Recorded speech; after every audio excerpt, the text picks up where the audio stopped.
Heretofore, we've been talking just about the sand, silt, and clay, the mineral particles of the soil. We haven't really talked about the organic matter too much that's in there. But structure comes about by the interplay of the organic materials in there and the mineral particles, the sand, silt, and clay particles in the soil. They begin to connect together and form secondary particles. They're not clods, we call them aggregates. I can make clods just by mashing a bunch of stuff together, okay? But that doesn't mean that there's any real structural integrity, or it's not diagnostic of anything of real soil formation. I can take, for instance, a big block of modeling clay, and I can dry it out and whack it with a sledgehammer, break it into a bunch of little pieces. Those are clods. Those aren't aggregates. They're just a mash of a bunch of stuff together. The reason I know this is that we can go back in and we can look at the groupings that form, and we can see this intimate interplay between the organic material and the soil particles. We get these coatings of organic materials around groupings of the particles. And as that happens, you get these planes of separation that occur between the aggregates, which opens up a whole new set of pores in that system that are far bigger than the pores were originally between the individual soil particles. We call these macropores, you might have heard them called before, things like that.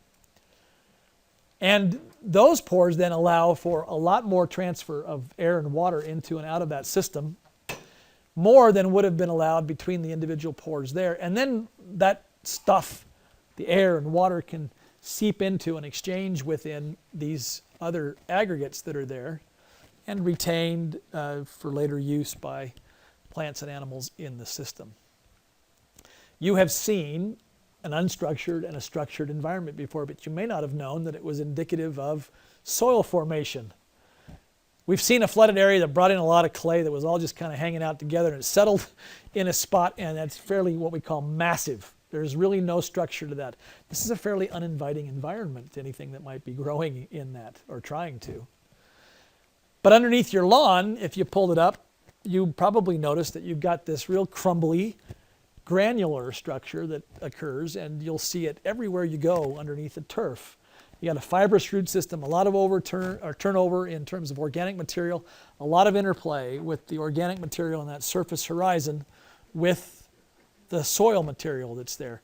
And the reason I know that these are not clods and that they are actual aggregates that form as the soil develops is that I can take a big clod of them, that's a clod here, and I can gently bounce it in my hand or in a box top or something like that, and it'll naturally break along these planes of separation into these little granules. And I can further look at the matrix itself here, and I can see that those zones of separation, those planes that occur between the aggregates, are where the water's flowing, where the fine roots of the plants are beginning to find their way through the matrix. And other things are happening there. We'll see some transfer of materials from upper zones to lower zones along those pathways between the aggregates. So if I can induce this kind of structure, I can greatly improve the properties of the whole, even if I have a real textural extreme. So if I've got a poor drainage condition where I've got a lot of clay, if I add organic matter, now this is going to be a broken record message. It's going to be probably cumbersome by the time I get done here, because this is going to be the very best thing you can ever put in a soil, bar none, is organic material. People will try to sell you all kinds of different soil conditioners, but they have only niche effects under very limited conditions. Organic matter is universally beneficial to soils, no matter where you put it in or what soil you put it in. It's the very best soil amendment, bar none. This is that idea that you may have way too much clay. You may want to think about doing something other than using the soil. But even then, most of our even clayey soils, we can amend with organic matter, induce structure, and improve their properties. On sandy soils, organic matter, remember we said it was charged and it has water retention and nutrient retention characteristics. I add it to a sand. The sand doesn't have those characteristics natively to itself. It can't retain the water, it can't retain the nutrients. And so you get that benefit from the addition of organic matter into sand, plus you get some structure development. So I get improved drainage on high clay soils. I get improved water holding capacity and nutrient retention capacity and other things in sandy soils. I reduce compaction potential because I've opened that system up. It provides nutrients as it breaks down, and that organic matter releases those nutrients back to the system. I increase the workability and the ease with which roots can penetrate that soil to depth and things like that. So you get benefits regardless of what soil you put organic material in.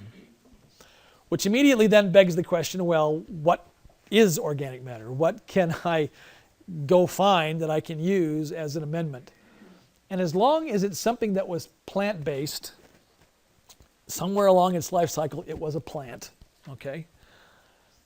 Those are the very best things to use. And I don't care if it's woody residue or if it's leafy greens like the grass clippings or it's manure or compost or whatever. All of those can be used to provide this organic matter source to your system. But there are some characteristics of each of these different things that you want to take into account. Woody residues like sawdust or mill waste, which you can find pretty readily in various places, is a great amendment to provide organic matter to the soil, but it's very high in carbon content compared to the nitrogen content of that material. As soon as I introduce it to the soil, the microbes, the fungi that are in there are going to try to break it down. They want the carbon as a food source, but they also need nitrogen for things like their DNA and their enzymes and their proteins and other things. And so they're looking for nitrogen as well. And if they can't find it in the material that they're chewing on, they're going to take it from the surroundings. They're going to absorb it from the soil. And they're really good at getting it from the soil, far better than the plants are. And so if I introduce a woody material that's really high in carbon content, those microbes are going to immediately suck up all the available nitrogen and rob it away from the plants that are in that system. We can get what we call an immobilization of nitrogen in those settings that can last anywhere from 6 to 8 weeks before that begins to come back into the system as the microbes die off and recycle that nitrogen back to the soil. So if you put sawdust in and around a plant or in a box, a planter box or other things, you might need to add a little extra nitrogen. And the rule of thumb is 1 pound of nitrogen per 100 pounds of material that you incorporate to try to stave off this immobilization of nitrogen from the soil. I've literally seen people do this, put sawdust in and around, say, a flower garden, and within a week or so, the plants are all yellowing because they're nitrogen starved, and it's because all of it's been sucked up into the microbial bodies that are chewing on that wood and trying to break it down. So add a little extra nitrogen in those cases. And it's a pound of the actual nitrogen. So say you're using ammonium sulfate to supply the nitrogen. Ammonium sulfate's only 20% nitrogen, so you have to add 5 pounds of the fertilizer with the material to get 1 pound of nitrogen, right? That kind of thing. So pay attention to the content of whatever you're using to supply the nitrogen. Grass clippings, green leaves, things like that, the prunings, off of your flowers and stuff as you deadhead them and whatnot, those are fairly high in nitrogen content. In fact, they're about, anywhere from 20 to 1 or less, which is the break point. We get above 20 to 1, we start seeing some immobilization. But below that, we're good, and we can put those things directly into the soil without worrying about this immobilization, and they'll begin to break down and provide these building blocks, the gooey stuff, the gels and the polysaccharides and gelatins and things like that that are going to hold these aggregates together. Composts, raw animal manures, they're great sources too because they're low in carbon to nitrogen ratio. They can be introduced directly, but raw animal manures you want to pay attention to because they typically will have salt content or weed seed content that might be undesirable to you. So if it's an uncured animal manure that hasn't aged for a while and had a chance to leach out, or if it's not been composted and killed the weed seed within it, you might be importing some things that you don't want to deal with here and then there. Is that what they mean by hot? Yes. Yeah, is the salt. You get all these weird terms, hot or burned, okay, because we got the same idea of heat and burn. It's not really that it's hot to the touch.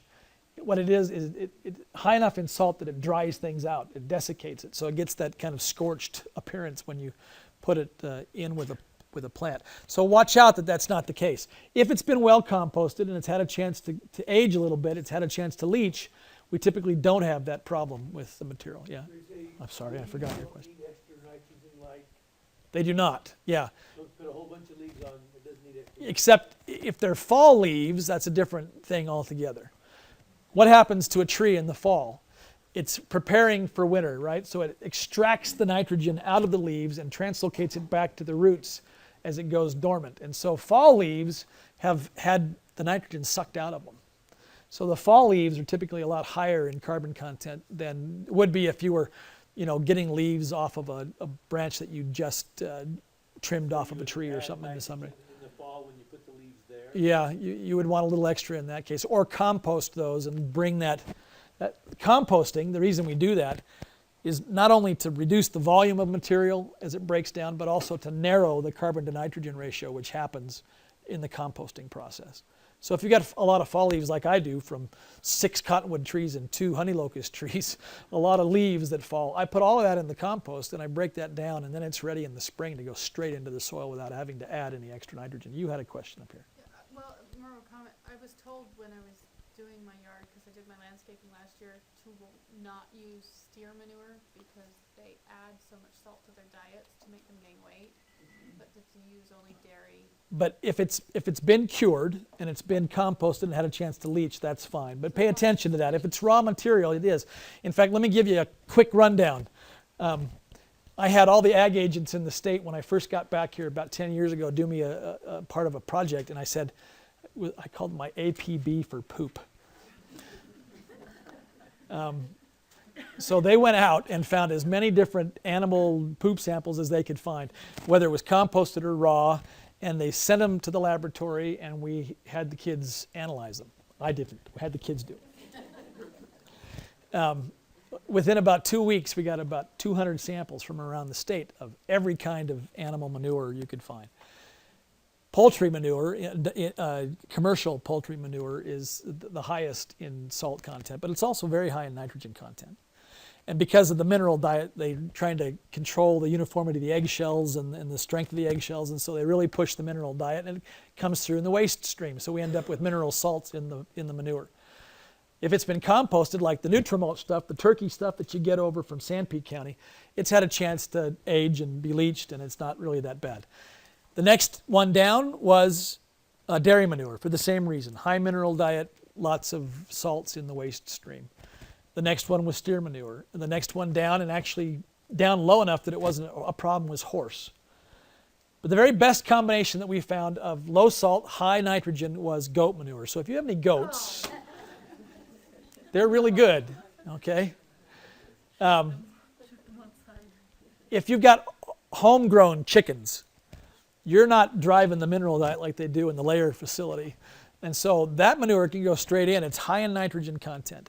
So I've got some friends that have portable coops, so they just set it over a part of their garden, and then they move it to another part of their garden, and they move it to another part of their garden, and they just get this rotational deposition in the garden. And that's a great way of doing it. They eat the bugs and other things, and they deposit the manure and have a good time. How about you back here? And then we got a couple. You can add it as often as you like. People ask me how much is too much when it comes to organic matter. There is no too much, unless you're bringing stuff in like this that is undesirable. So pay attention to that. But as much as you can get in and as much as you can work it into the soil, the better, okay, with this. Yeah. Yeah, you're incorporating it. You can set it on the surface and it'll molder over time, but it really breaks down a lot faster if you incorporate it into the soil and get it populated with the microbes that are there. Where does hog manure fit in that spectrum? It's pretty high in salt content because they drive the mineral diet there too. We didn't get a lot of hog samples, but they were higher than the horse, but not as high as the dairy and poultry. I forgot about the hogs, yeah.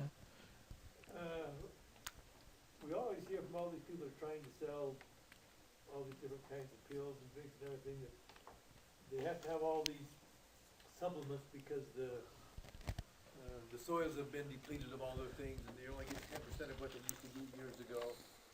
Is that that true? It can be. If we've really milked the system for a long time without replenishing organic materials and things like that, we put that living part of the soil way behind, and it's not functioning very well. And after a long period of time, we can't overcome the lack of the living part of it functioning the way it should with additional things of additional applications of mineral nutrients, for instance.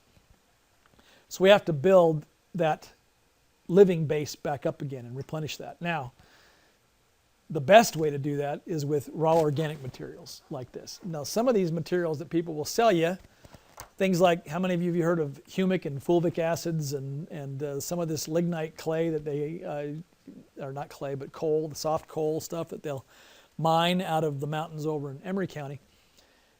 That's organic material, but it's stuff that has decomposed to the point where it won't decompose anymore. So you can add that stuff if you wish. It is organic material, but it doesn't break down in the soils, and it doesn't give you the building blocks of the soil structure that we want from these materials as they break down. No, Euglite is a mineral. Remember about adding minerals to change your property? Okay. The nice thing that Euglite will provide you, it won't really change that much the properties of the soil bulk, but it's a material that it basically provides a plane of fracture if you put it in the soil. So it keeps things a little more loose. It provides just a, yeah, if you get a really compacted thing, it'll help to kind of provide zones of fracture, but it's not going to change the overall bulk properties in terms of water retention, that kind of thing in that soil. Yeah. What kind of time frame are we talking about when we talk about leaching and aging raw manure? Are we talking months, years? If there's enough water that gets put on it, you can do it in just a matter of a day or two. The soluble salts will wash pretty readily from that material. The problem is they don't receive that much water typically in the composting process. So typically when you buy a composted material, say from Miller's or something like that, or from Nutrimulch, it's probably been processed for about 6 months. And it's pretty good that way in terms. I'm thinking manure that I got at the horse training facility. Yeah, On the ground, yeah. how long? Your horse manure you can really pretty much use on its own. You don't have that much salt in the horse manure. And you're not going to be adding so much that it's going to overwhelm the properties of the soil with respect to salt. A couple more questions and then we'll push on. So, are you saying that, like with grass, every time that you mow your lawn, then you can just take your grass clippings and throw them on your garden bed, or do you just do that once a year? You can do that every time you, I mean, it's going to get to a point where you just got so much volume you can't easily handle it all in the garden. But how many of you are mulch mowing? If you're mulch mowing, you're returning a really valuable organic matter source right back to the turf, okay? And that's good. It'll break down in place. Sometimes we have too much for the mulcher to keep up with, and so there's a little bit of extra. Gather that and put it in the soil in and around your flowers or in between the rows in your garden and dig it in a little bit. You can even use it, some people will use it as an alleyway cover, at least through the course of the season, and then later they'll incorporate it when they mix everything back into the soil in the fall or next spring. So you can use it as a weed barrier or a mulch over the surface too if you wanted to. We'll talk if we get a chance about the composting. I throw a lot of the excess clippings I have from my mulch mower. When it just gets clumpy and bunchy, I'll throw it in the compost pile and let it molder, and I'll return that later to the soil. But you can put it directly in if you want to. Yeah, you got a couple. I like a vermiculture setup, and I'm wondering, like, is that enough, or should I keep adding other things too? As much as you can add, the better. The vermicompost is typically a smaller volume of things. We'll talk about how much here is maintenance amounts here in a second. We're segueing right into that. Oh. Yeah. So we're researching composters right now as we're talking about it. And we're wondering, is it better to have a tumbling composter or one that sits and kind of does its own thing? Yes. The idea with a tumbling composter is it gives a little bit of ease in reoxygenating the pile periodically and turning it and mixing in other things. You can accomplish that with one that just sits on the surface if you pay attention to it and turn that pile as well regularly. But you have to put a little back into that one to turn it. You have to pitchfork it into a new location or something. But either one of them will work well in processing a compost if you pay attention to the process. And in the back of your notes, we won't get to it, I guarantee you we won't get to it, but in the back of the notes I gave you on my slides, there's a number of slides that address composting, and it gives you the recipe and things like that on what to put in and at what levels and how much water and that kind of thing, okay? So you can review that later on, and it's also in the chapters here. But let's... Excuse me, are these on the online? These slides are not, no, yeah. He's recording me now with this presentation, so he'll be able to put it on eventually. Yeah, A couple of questions. Straw is like grass, you can just use straw. yeah, but straw has sat around long enough that the nitrogen content that was in it's pretty much been driven off to the atmosphere. So straw would be considered a woody residue, believe it or not. Even though it came from a grass originally, it's pretty devoid of nitrogen. So if you add straw, you're going to get the same immobilization of nitrogen. So you may either compost the straw with other things or add a little extra nitrogen if you incorporate it. I have like a 3/4 acre garden, so I don't compost because I never get enough to do it. Right. But, so I just take all my leftover stuff from the garden, extra zucchini and all that, and just put it back into the garden and till it in. That works just. Yeah, that works great because all the vine and other things from your previous plants that season are pretty narrow in carbon to nitrogen ratio. They'll break down pretty readily. The problem is some of those are pretty resistant. They need to be broken up a little bit before you put them back in, and you can do that. I've got an old lawnmower with a bag on the back of it, and I'll pull the tomato vine out and the pepper plants and things like that, and I'll just run over them with the lawnmower. That breaks it up enough to get it back into the system. We better push on here. Maybe wait till the end to ask questions. So my chicken coop fresh won't do yet. Your homeowner chicken stuff is pretty good. It's not nearly as high in salt content as the commercial layer stuff is. All right, let's go on, and then if there's any other questions that are unanswered by what we cover here, we'll take a little more time at the end. Other ways of getting it in the ground. Well, we've talked about the different sources. Now we're going to talk about the ways of getting it in the ground. The first one may seem kind of so what, but it's growing plants in a soil provides a lot of organic matter to that soil. The rule of thumb is that what you see growing above ground in terms of mass is growing below ground in the root zone as well. And so, for instance, if you've got plants growing in your garden and you're done with that plant, don't uproot it. Cut it off and leave the root zone in place and let it just molder in place. It's provided a lot of organic matter already to the soil down deep, and it's explored that soil matrix much better than you can mix it in later on. So just leave the root zones in place and let them molder in place, okay? And then return other things. We'll talk a little bit about green manures here later on. If you're in a perennial planting situation where you don't want to really tear up the soil too much because you'll damage the roots of your ornamental plants or your turf or something else, you can mulch around. When I say mulch, I'm not talking about putting it on the surface like a decorative mulch. I'm talking about digging it in and mulching it up around your plants. If you scratch it in 2 or 3 inches into the surface of the soil, you're not going to damage the roots of that plant, and you're going to take advantage of the organisms that are there to help incorporate that down to 6 to 10 inches deep in the soil. The things like the worms and the ants and the beetles and things will do that for you. Interesting note, here's another one of your dinner party conversation starters.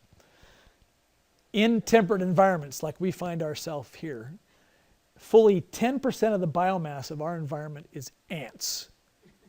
Did you know that? You might have guessed that based on how many ants you deal with on a given time.